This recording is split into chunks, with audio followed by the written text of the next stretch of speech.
Hey everyone, welcome to the latest episode of Back at the Ranch. I am your host, Danny Knaub, and with me is one of our final three explorers, Rob. Hey, Welcome. Danny. Hey, Danny. Great to be here. You did what 13 others could not do and made it to the finals. How does that feel, first and foremost? It feels absolutely crazy to think that I'm actually sitting at final ascent next to Daniel and Justin. I expected to be one of the first 2-3 people out of the game. So to have made it not just at Rendezvous, not just to jury, but all the way to final ascent is absolutely unreal. And it's a bit nerve-wracking since I'm going to have to answer a whole bunch of questions from the jury and defend my game as best I can. Yeah, I mean, it is. I always try to help explain this to anyone who's watching that this is a really difficult game. I mean, this is like 3 weeks of your life. You're putting in a lot of effort.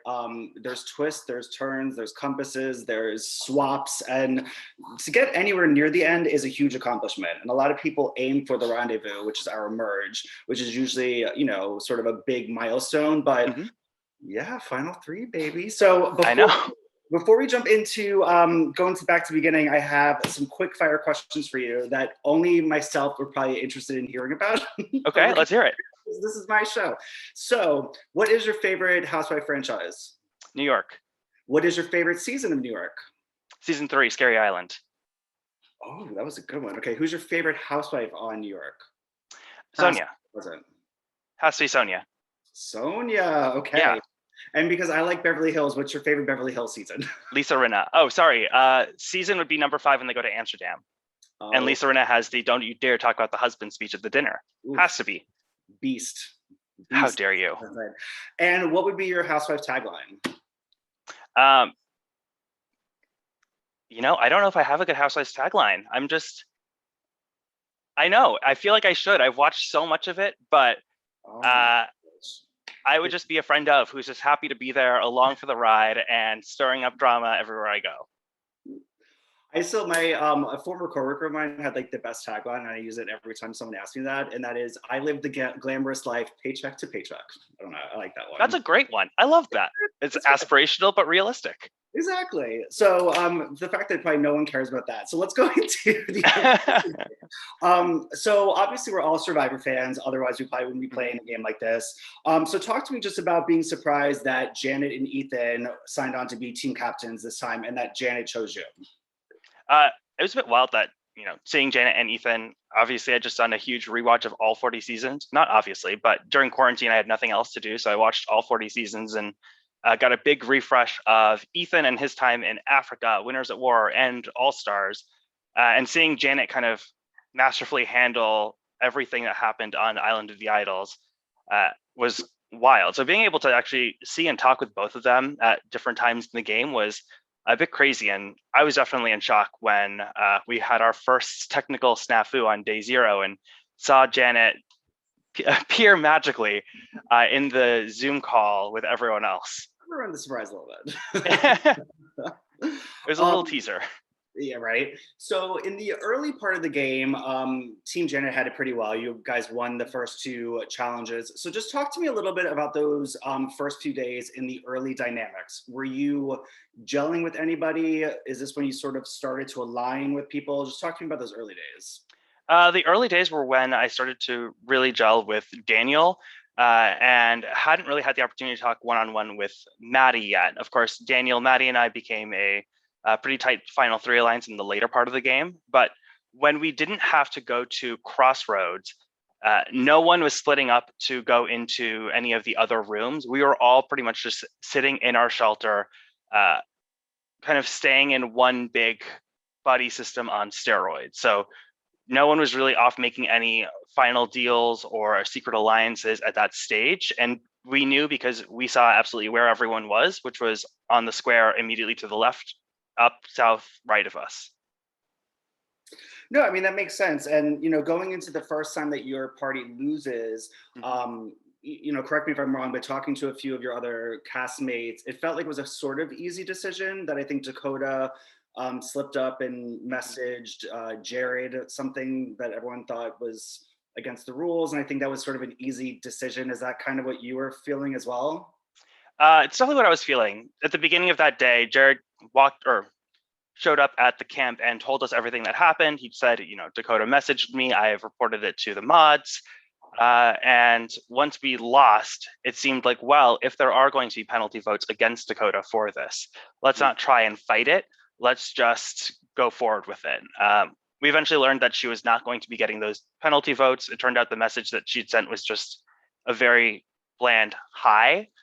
It's something that I wouldn't have held against her by any means. But also at that same point, perception is reality, as some folks in Final Ascent are, going to say. And the perception was that Dakota did something wrong. And unfortunately, that was enough of a thing to put a massive target on her back and get her voted out unanimously. Yeah, I mean, in a game that's a social game online where you get not a lot of time to talk to everybody, it's simple things like that. It could be that you showed up late to a Zoom. It could be that you messaged somebody the word hi. I mean, it could be something so simple in those early days where everyone is just sort of trying to point a spotlight anywhere else except for yourself. You know what I mean? Exactly. Those optional hours from 7 to 8 and from 10 to 11 really aren't optional if you want to be a presence and want to avoid any specific targets on your back there. Yeah, exactly. So we go into the first big swap of the game, and you actually end up now going to Team Ethan, but your original team, Janet, is in the majority. So you have 4 Janets to 3 Ethans, and it's with your group. Like, it's with your people you really like, right? I mean, as soon as they were doing the wheel and allocating us, I saw it was myself, Daniel, Maddie, Kyle, and I knew, all right, Daniel and Maddie, I think we've got a good enough relationship. Let's make this a true final 3. And across our time going to different Crossroads, we actually solidified that arrangement and decided, all right, Kyle would be one of the few to go later on after Rendezvous. I hate to say that because it sounds like we're being cutthroat and, bloodlusty, but we did decide that Kyle is great to work with now, and especially great as we are part of this separate tribe where we need him for the majority, but was not in anyone's plans to take to final 3. It would just be the 3 of us if all things go as well as we hoped. Yeah. So was it in that swap that you really solidified that 3? Is that when that happened? Yes, it definitely was then. And was it like you guys were actually in a room and you just said, this is it, the 3 of us, and we're going? We were never actually in a room, all 3 together. It was myself and Daniel talking at first, and then I believe they had a separate conversation. Then I and Maddie had a separate conversation, and it just worked out that we all were in agreement, and we all ended up making it to the end. I think part of me is paranoid that there were talks about potentially replacing me with Jared at some point, but ultimately Jared was voted out of the game by the other tribe, and so I don't think anyone really needed to make that decision between the 2 of us, which is probably going to be great for our real life friendships moving forward. Yeah, seriously. And that group of 4 really led the charge leading up to the Rendezvous, because obviously, you have a very chaotic Crossroads where you get to sit in, you actually watch one of your original teammates, Jennifer, being voted out. But then it's your turn and you all try for Gideon. He plays a compass. Kyle also plays a compass. And so Jack is the one going out. So talk to me a little bit about this vote, and now that you've sort of made this final 3, Kyle's in that 4, who's calling the shots in these? Like, who's saying the name Jack? Who's saying Gideon? You know what? I don't fully remember at that time. I feel like that was about, a year ago in game time, just given how fast everything moved. I do remember having talked to Ryan almost immediately after we came back to camp and really feeling a bond with him and liking him a lot. And I know Maddie also felt the same way about specifically not targeting Ryan. For us, we were pretty much up in the air as to whether we would be doing Gideon or Jack.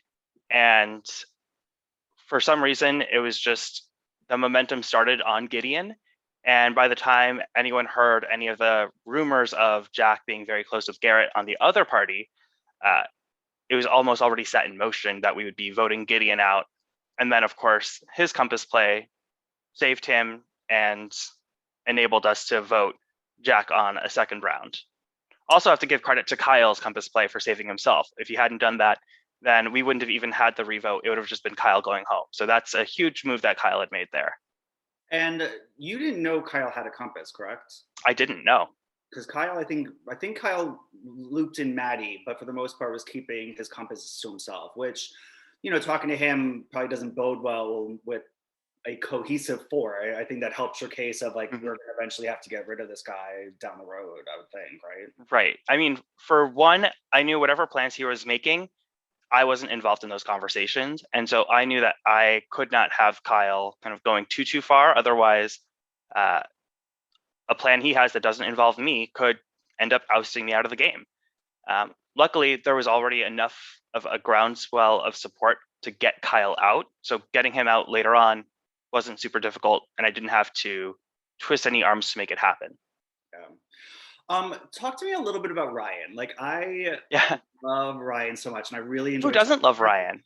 Well, and I mean, I love talking to him because he was telling me things that I was shocked by. Like he was talking to me about how like certain camera angles he used to make himself less intimidating. I mean, it was like my Oh, mind was wow. blown talking to this guy, like how much he thought about like his perception in this game.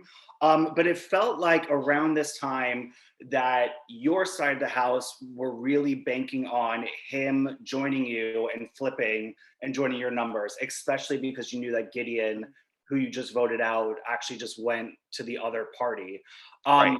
Just talk to me about your perception of Ryan. Did you really think Ryan was with your group, or were you always a little leery? You know, Leery. I knew that there was a risk that he would flip back, and that was a risk that I talked about with other people in the party. But I did have high hopes that he would stick with us and stay loyal, especially given the fact that after two consecutive rounds of going to Crossroads, we were adamant that we were going to keep him in. Uh, and I think if we had to go a third time, I think we would have probably voted him out, unfortunately. But I think there was also a pitch he could have made to get Kyle out pre-rendezvous had that happened. Now, we never had to actually make that decision, luckily. So who knows what's to say, but I thought that there was a hope that he would stick with us. And so I was a little gutted when he ended up writing my name down. Yeah. So the final day, the final challenge before the rendezvous, what was up with the slide puzzle? So the slide puzzle was had two blank spaces that were meant to be in the top left and top right corner. Um, and they needed to be in their respective one. So just because they were blank, they were not interchangeable. And unfortunately, if you had one in the wrong spot, that ruins the entire rest of the slide puzzle, and you'll end up continuously trying to redo the same four pieces in the lower right-hand corner. I was stumped on this for I think a good 20 minutes, as was Garrett on the other side. We've got a video recording, I'm sure, of myself losing my mind slowly as I'm trying to swap these tiles everywhere. And eventually my team starts Googling to see, all right, what do we do in order to fix this specific scenario? And finally someone says, oh, this says that it's actually impossible for some reason. Well, we know it must be possible. And that's when I realized, all right, let's swap these up. Luckily, I'm good enough at slide puzzles that I was able to swap them up pretty quickly. And then as soon as I did that, the rest of the puzzle just fell right into place, which was great. Yeah, and you got lucky because the other party had the exact same problem as you. And obviously, Yes. we have, this terrific team that runs this whole group. So we tested that slide puzzle, and everybody else was completing it in like 3 minutes or 4 minutes. Yeah. Like, I mean, it was a 50-50 chance of you either get them in the right space the first time, or you start off and you're already on a failure note or on a failing note. well, I have to say, because I was actually watching your party during this day, so I was modding and Mhm. watching you. I was really impressed by how calm you were because I honestly, because like, it's you doing the slide puzzle and you have like six people or however many were in your party just like staring at you. And that just adds an extra pressure. And then you know that there's mods watching you, this is being recorded. And I remember thinking, is he going to flip out at any point? Like by this point, I would be like cursing. I would be storming out. I'd be like pouring a big glass of wine. Oh, I would be just like, forget this. But you were just like, does anybody have any suggestions? I mean, I knew that the wine was going to come eventually. As soon as they announced that we had our as soon as they announced whatever the results were, I was going to pour myself a large glass. And so I just had that in the back of my head of like, you're going to work for that. In the meantime, you got to get this done, or you've got to wait until they just call it a puzzle and, say that the other team won for whatever reason. Exactly. So I hope you don't think that I'm making fun of you or anything when I say No. that. But what was, I know I'm skipping ahead a little bit, but Yeah. what was because in your final ascent, you did highlight the slide puzzle Yeah. quite a bit. And I was curious your decision because yes, you did win against the Right, other but it wasn't a person. great showing by any means, right? It still was a bit of a mess. So I was Here's curious the thing. why. If it weren't for me winning that, it just ultimately, our party would have sunk. That's just how it would have gone. We would have been vulnerable at final ascent. The other party would have been able to finagle a majority. Regardless of how many compasses we may have had, they could have easily voted, us off one by one at that point. And so even if my performance wasn't as great as it typically is, it was still the shining thread or the shining stone of the crown. And without that, it doesn't pave the way for either myself, Daniel, or Justin to be sitting at final ascent. Because you know that if even Justin with his flip-flopping ways, if he had tried to flip-flop to the other team, they would have said, no, we're not listening to you, because that's exactly what they told him when he was in the minority on their old party. Yeah. So it's not realistic that any of us would have been at final ascent if it weren't for that victory. And I don't think anyone else on my party even would have been able to get the slide puzzle right with the barriers that I and Garrett had faced. Yeah, no, I mean, that's a good point for sure. So obviously for that, right before the rendezvous, your party wins. So you actually still go to Crossroads, but you don't have to vote. This was another sort of crazy Crossroads. So obviously Hannah's the one that's going to go out because Kyle played his compass for Justin. Garrett played a compass for Gideon, and Daniel very fast found a shortcut thing, gave it to Jared, so Jared was able to, I mean, it was like one of those Crossroads that was just nuts. Yeah. When I was watching, I didn't even see Hannah's name come up, so I don't know, do you know how her name came up? Because obviously Justin and Maddie voted for Hannah as well as Ryan. So the big fear was which of these players are going to have a compass, or which of these players are going to have a compass played on them. And so the thought was, if I'm remembering correctly, because that was a long night, Gideon is most likely going to have a compass played on him because they are going to be worried that we will vote him out since we failed to vote him out the first time around. Mm-hmm. And then Hannah seemed like the least likely person to have a compass either to play on or to play. And so it just made sense for those that voted Hannah to have her as the one to go. Yeah. So it obviously works. And I think because now we're going to get into the rendezvous, mm-hmm. But my takeaway from this was that Ryan did vote for Hannah. So yes, even talking to him, he said he did that because he wanted to show allegiance to you guys, saying mm-hmm. like, I'm here, I want to be with you, I'm happy to vote somebody. Yet we go into like literally the next day, where you guys all merge, you have a rendezvous. Ryan is safe and Gabe is voted out. However, you are close to being voted out. You got the mm-hmm. second number of votes. Did you know immediately that Ryan flipped, or what was your thought behind that? I thought Ryan had flipped, but after that vote, he pulled me into a room and swore up and down that he would never have written my name down, that it doesn't make any sense. And I told him, listen, like, I'm choosing to believe you, but I know full well that you might just be lying to my face. And I'm taking that risk on, but I want to be able to move forward from this. And if you are, choosing to lie to me, then this is really going to be on you at the end of the day. And I did that because he was still a relationship that I felt we could use and we could leverage. If, at a minimum, maybe we can get some information out of him or through him. At a maximum, maybe he would be able to vote with us in the future. I just felt like it didn't make sense for me to burn him completely and say, you know what, this is scorched earth. You are never going to be able to come back to me with this. It's not how I approach, my normal relationships in real life. And I didn't want to bring that sort of energy and vitriol into the game. Yeah. No, and I think that's also a testament to his game too, that he, Mhm. he was very good socially and was able to, Absolutely. you Which is know, why we also had to take him out when we did. totally, totally.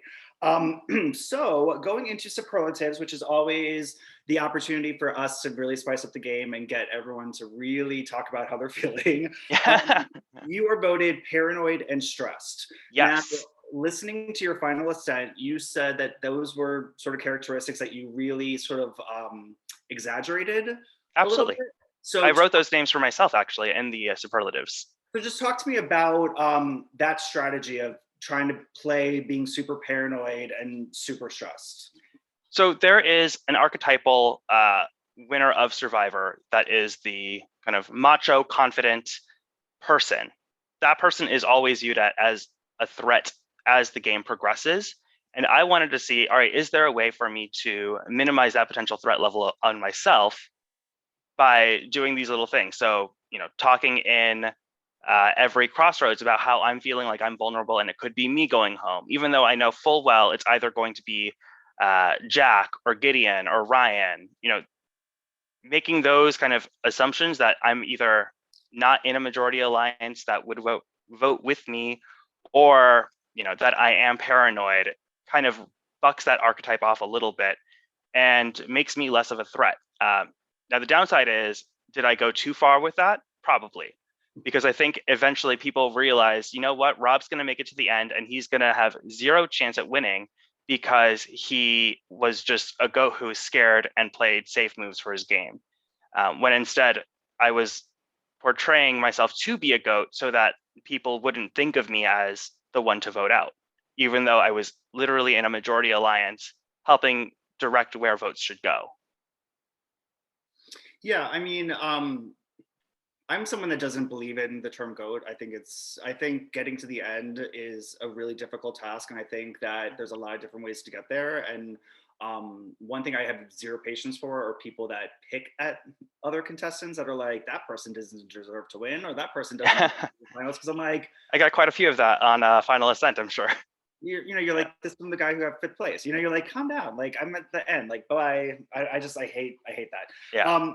So with this one, obviously Garrett had 3 votes against him. He overslept, but this was the true first moment as a mod and as a spectator. I was watching the we have to vote out Kyle starting to churn in your alliance's heads. So I know that Maddie looked like she was fighting pretty hard for it. Um, and I believe you were a part of that too. But what happened in that vote? Because it looked like you guys were gonna blindside Kyle, but then it Yeah. sort of changed last minute. So talk to me a little bit about that. So the way I viewed that vote was this was a potential way for us to bring Chantal into the fold so we could potentially make a bigger move later on.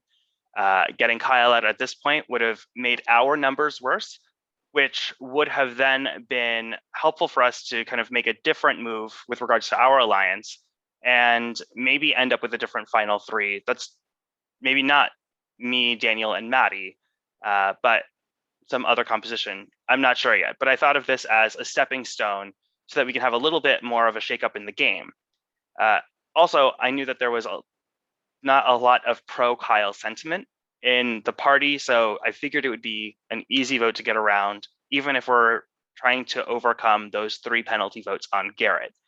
Uh, Now, what I'd surmised happened is Daniel got wind of this from Maddie as she tried to convince him to vote Kyle, and Daniel had already put the legwork in on his end to get and keep the votes on Garrett, and so he kind of kept spinning the story so that ultimately it's Garrett or nothing. Uh, I'd heard this from someone else, got into a room with Chantal right at the end of the strategizing session, and just confirmed with her, like, we are still good with voting Kyle, right? You haven't heard anything from Maddie. You haven't heard anything from, nope. She said, we're still good. We're voting Kyle. Everything is all good.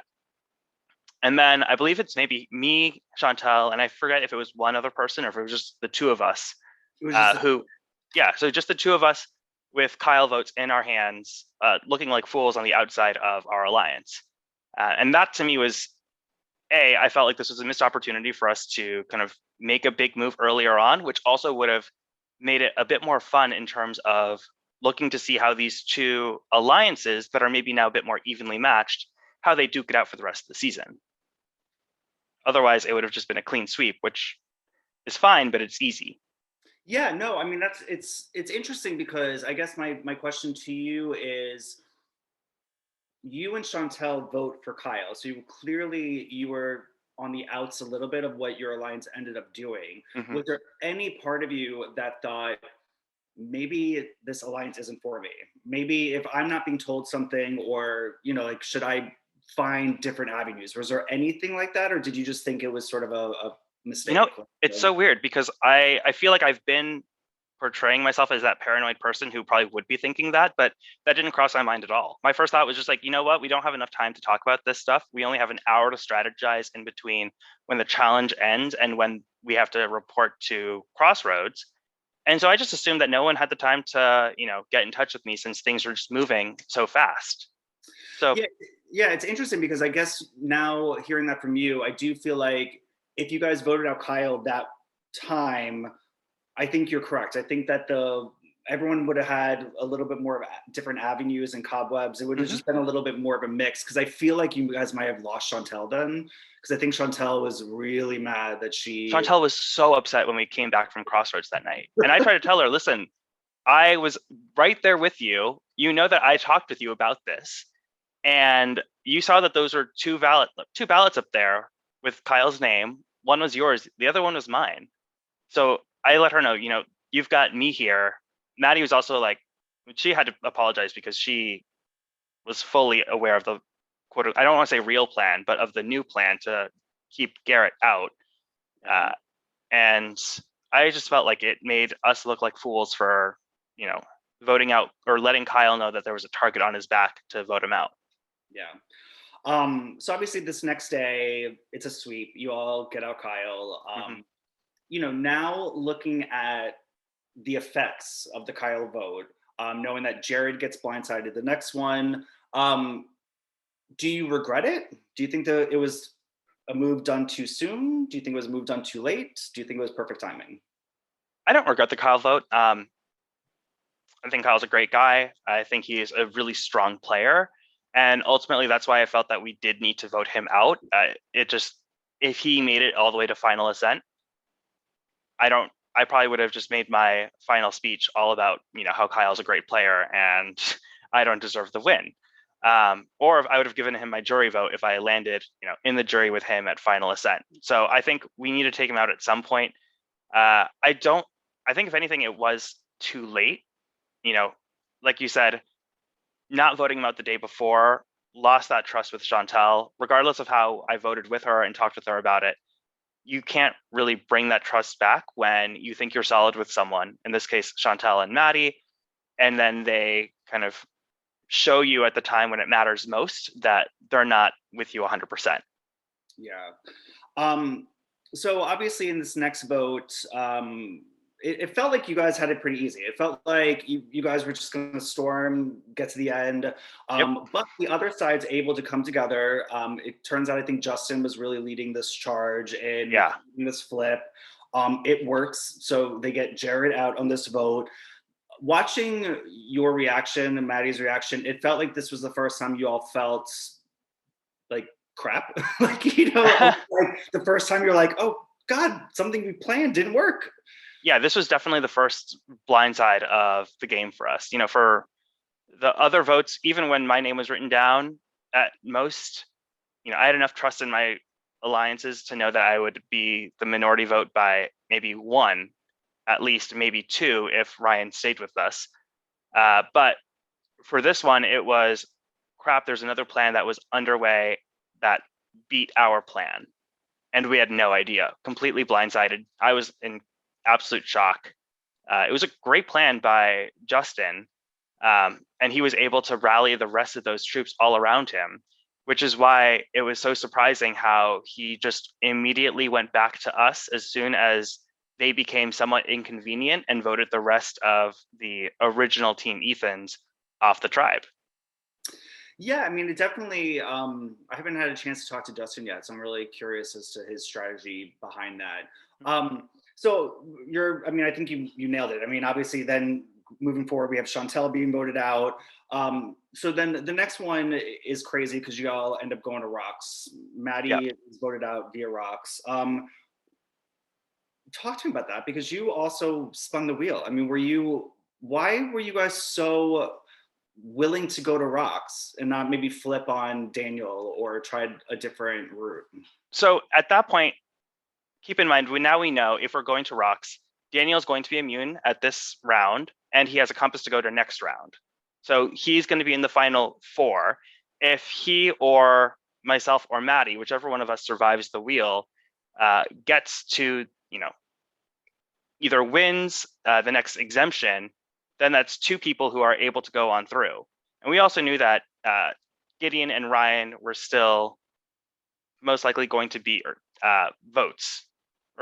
going to be targeted, because we knew Justin did not want to be at the end against an Ethan, unless he was lying to us, which in this instance, and given how he did vote them out, I don't think he was.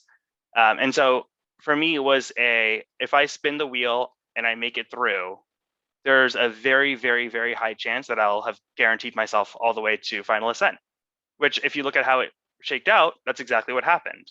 Daniel won immunity, played his compass on me, even though everyone knew he didn't need to.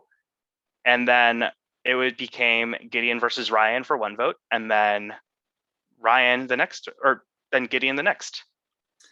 I think the big, talking to some of the others, well, talking to Maddie specifically, did you know on the Rocks day, did you know that Daniel had a compass? Yes. You did. And so was there a discussion of him playing it on himself? There was, yeah. That was the first thing he said, was like, I think I'm probably going to play this on myself. I told him, I don't think the votes are going to go for you. I think they're going to go for either Maddie or myself. But if you want to play it, it's your compass, feel free. Like, this is your game. You have to play it for you. And then he ended up not playing it, as he said, because he didn't know where the votes were going to go. I wish he had played it, because if he had played it, then Ryan would have been out. There would have been no need to go to the wheel. It would have been Daniel, Maddie, and I against Gideon and Justin. This final 3, a pure numbers vote, gets 2 out. Yeah. Unless Justin decides to win every single exemption challenge moving forward. And given his performance in the final, I'm sorry, Justin, when you were watching this, but given his final performance in the balancing act, I don't think that was really a realistic opportunity for him. Yeah. So now we're getting very close to final 3 at this point, and you have a really good shot of getting there. So you're gonna be pleading your case. Talk to me just a little bit about how you're feeling in general, because at this point you've watched Maddie pull out compasses, Daniel pull out compasses, some of them winning challenges.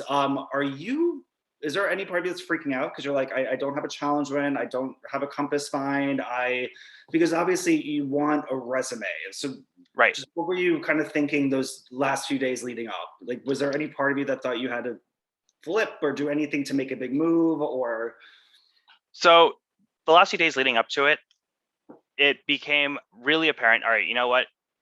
If you're making it to final ascent, which you are, people are going to assume that they dragged you here. And the jury is going to assume that you were dragged there.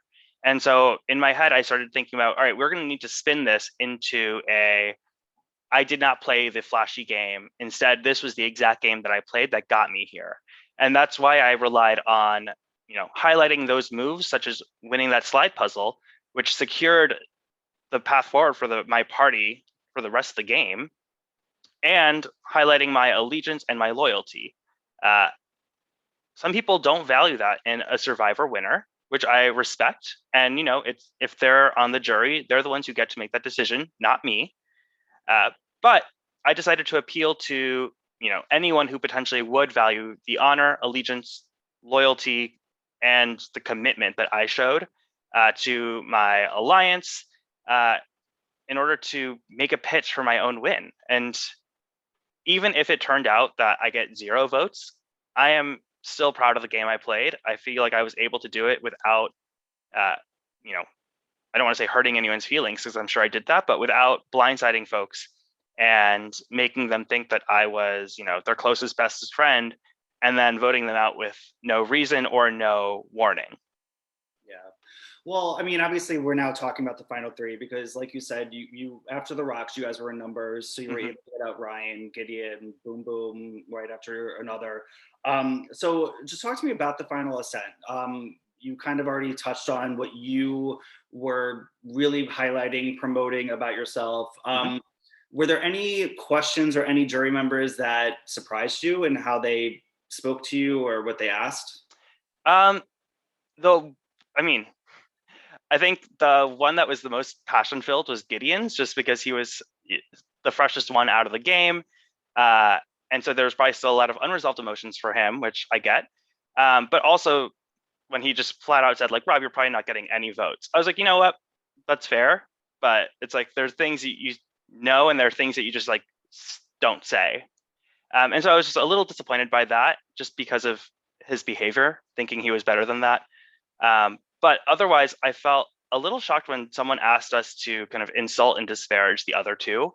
Uh, I didn't want to really disparage anyone, and I kind of made it a point and told the others, hey, listen, as we enter Final Ascent, my speech is not going to be attacking you guys. It's only going to be about uplifting and pointing out the strengths in my game. I'm not here to try and tear you guys down for any reason.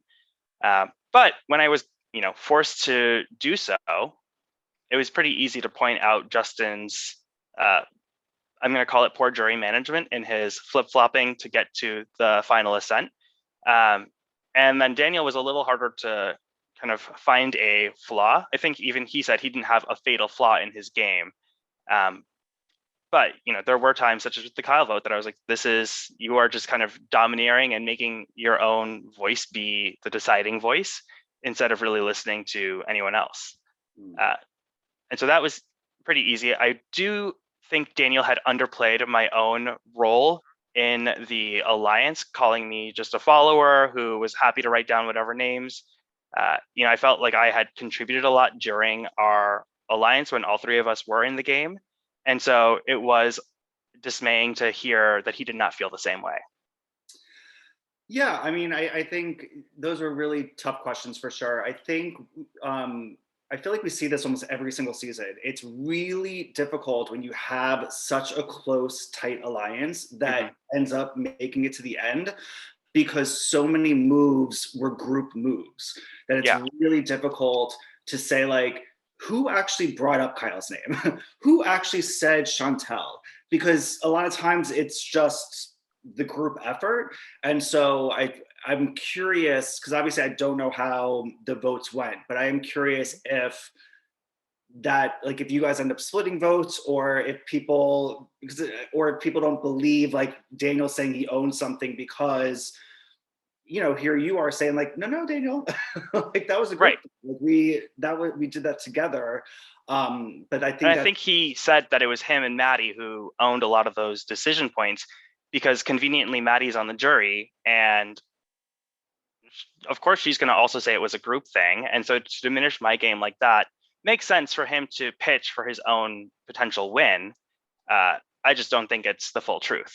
yeah. Well, no, and that's why Yeah. that's why we have this to share, Yeah. because obviously, the game's over at this point. So this Right. is There's, really just owning what you did and owning your game. Um, so who do you think won? I think Daniel won. Um, You won. I think Daniel won. I thought that given the Final Ascent performance that we all saw, I thought I did a great job at Final Ascent. Uh, I heard one person tell me by accident that they had changed their vote to mine, but the scenario in which that vote would happen is very convoluted. And so I don't think you'll see my name on any ballots that are being read at the finale. But I think if the craziest thing that could happen would be if it is a 4-4 Daniel versus Justin split, and I know which way I voted. I think you just told me. Yeah, I mean, I guess we'll see. For everyone at home, I think the episodes are going to come out, and when the last one's out is when we're going to find out who won. So, Oh, so then this will already be out after the winner is released. So I can say, like, yes, my tie splitting vote was for Daniel. yeah, I think you can Yeah. say it. Yeah. Yeah. And I had a shitty grin on my face as I held up the sign too. Do you think you got any votes? you know what? If I got a single vote, I'll be happy. I'm happy and proud just knowing that I made it to final ascent. Yeah. Well, Rob, just final questions. Do you have any regrets? Anything that you wish you had done differently? You know, no, I don't. I wish I'd maybe been more vocal during Crossroads. I know the times that I was vocal were, at least I felt it was fun, and I felt I'd made some sort of impact. But other than that, I don't really have many regrets about the way I played my game, and it's hard to have many regrets when you make it to final ascent. For sure. If you were asked to play again, would you? I think so. I think it depends on, Expedition Online is a big time commitment. And so I would want to make sure that I am, wherever I am at in life, is one where I would be able to be on camera for 4 hours, 5 nights a week. And so I think it would just be down to timing and, what else is going on in my life, whether we're still in a pandemic lockdown or if we're all back to regular life. So who knows? Yeah. Regular life for me could still be, I've got plenty of time to do this game, by the way. I'm not trying to trash anyone. No, because you're a big TV watcher, you're saying. So I'm a huge TV watcher. I just put together a slide deck introducing myself to my company, and one slide is just all the TV I watch, which is a small selection of the shows on my DVR. Nice. Well, Rob, it was an absolute pleasure watching you. Like I said, this is such a difficult game, and getting to the end, you should be very, very proud of yourself. I don't know where any of the votes went. I wish I did, so I could tell you. Why not, Danny? Why don't you know? You're a mod. They tell me nothing. But we shall see. I mean, I think this was a really incredible season. I think that you played a really great game, so you should be very proud of the game. You found a solid alliance, and you guys dominated, and that helped you get to the end. And there's nothing wrong with that. So, any final words before we say goodbye? I've just had a really fun time playing this game, and as much as I've lost sleep many nights over it, it was a lot of fun, and I'm really glad to have made it to the final ascent and got to make my pitch, which not a lot of people get to do. Most people don't. Not at all. So, well, I can't wait to see how this ends, and I'm sure I will be talking to you more outside this game. It was very nice to finally meet you, and I look forward to just talking Housewives. Yeah. Same here. So thank you so much, everyone at home. Thank you for tuning in. I'll be talking to the other final 3 in the next day or 2. So see you then. Bye, everyone. Thank you.